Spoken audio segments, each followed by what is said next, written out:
everyone, welcome to yet another lesson of the course Sentence Synthesis. So, as the picture itself says, we deal with clauses, phrases, sentences, completes, word, subject, verb, blah blah blah, all of that. Okay. So, and in particular, the clauses.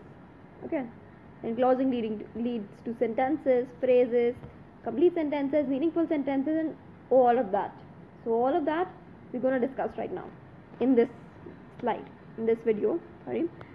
So before we move further, let's just have a quick recap of what all we have done so far. So in the previous, let's start from the beginning then. Okay, so we've dealt with how sentences are synthesized using a participle, using an apposition, preposition, nominative absolute construction, infinitive, adverbial phrase, adverbs, the 4 different types of coordinative conjunctions, and how do we use them in the synthesis of sentences: cumulative, illeative, adversative, alternative, all of that. So now that we have done with all of these, now we're going to discuss another key and major concern of sentence synthesis, that is clauses. Once we are done with the basic introduction and discussion of clauses, it is then that we're going to move to the subordinate clause and how it is useful in synthesizing these sentences. Okay. So let me just introduce myself before we move further with the course. So hi, I am Devika Behel, a student of English Literature from Delhi University. I'm passionate about teaching, reading, writing, etc. Follow me at Unacademy in case you like my videos and content. You could rate, review, recommend and share my videos, and also comment in the comment section given below.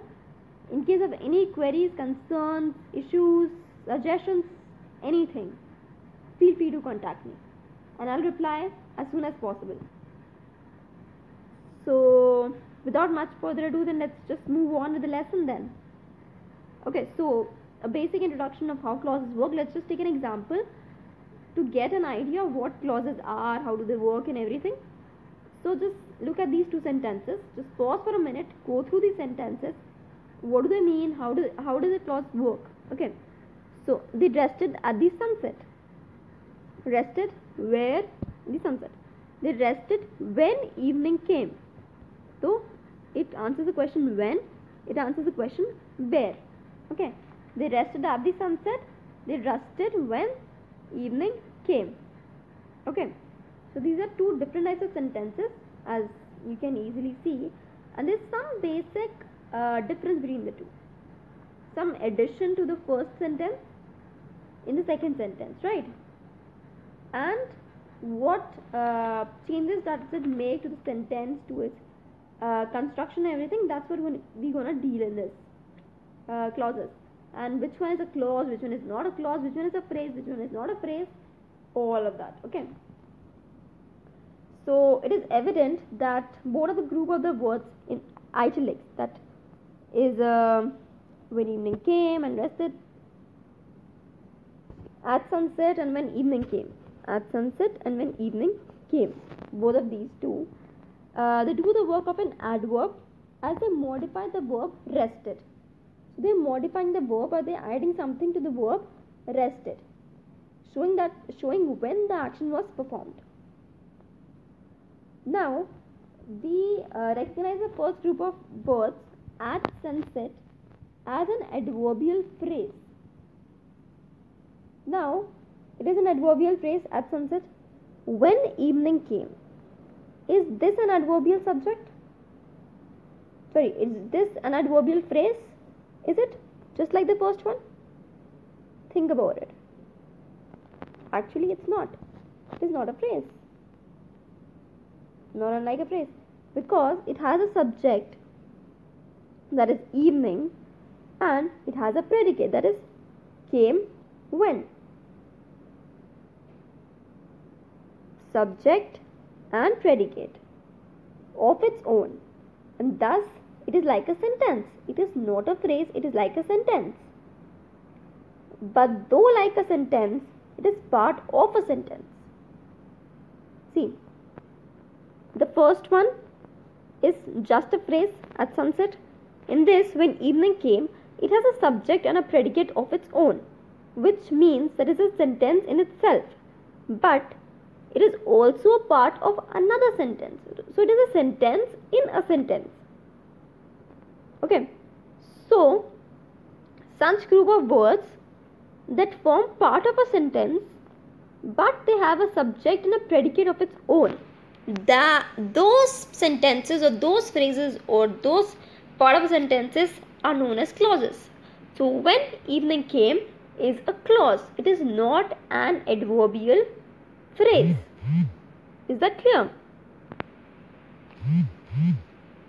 Okay. Alright.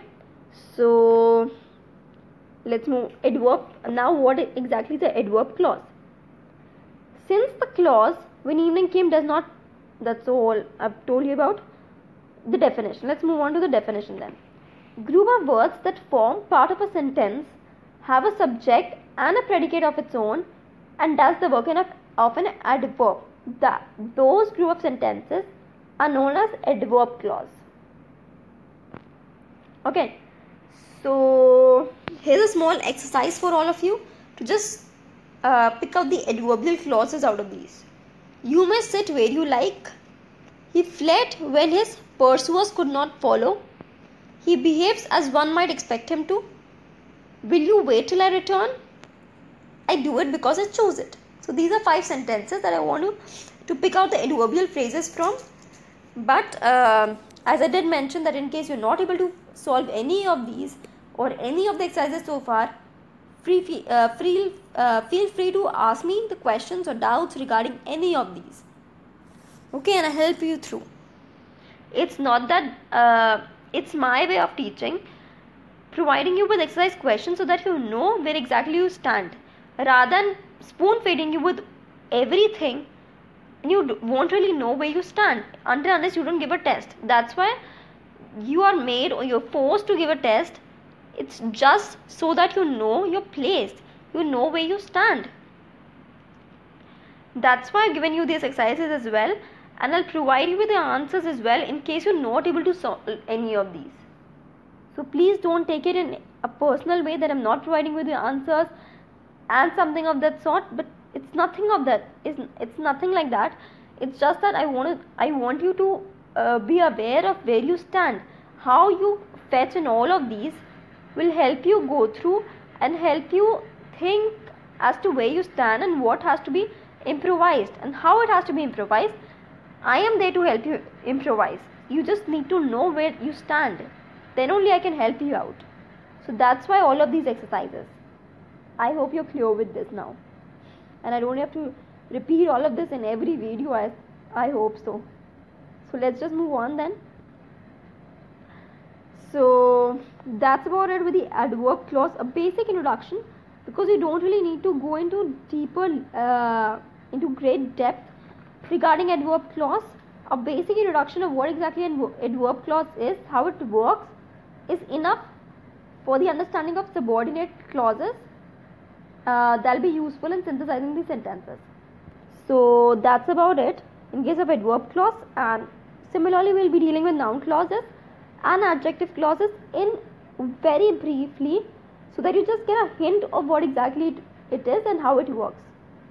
But in case you're not able to get it, once we're done with the subordinate clause, I'll help you through with these clauses in greater detail as well, if you're not able to understand those clauses. But I'm sure that with a basic introduction of these clauses, of the various noun clause, adjective clause and adverb clause, you will be easily able to go through all of this and understand that pretty easily. Okay, so with this thought, let's just end this video, and I'll see you in the next lesson with the concept of adjective clause and then followed by the noun clause. Okay, so see you and thank you.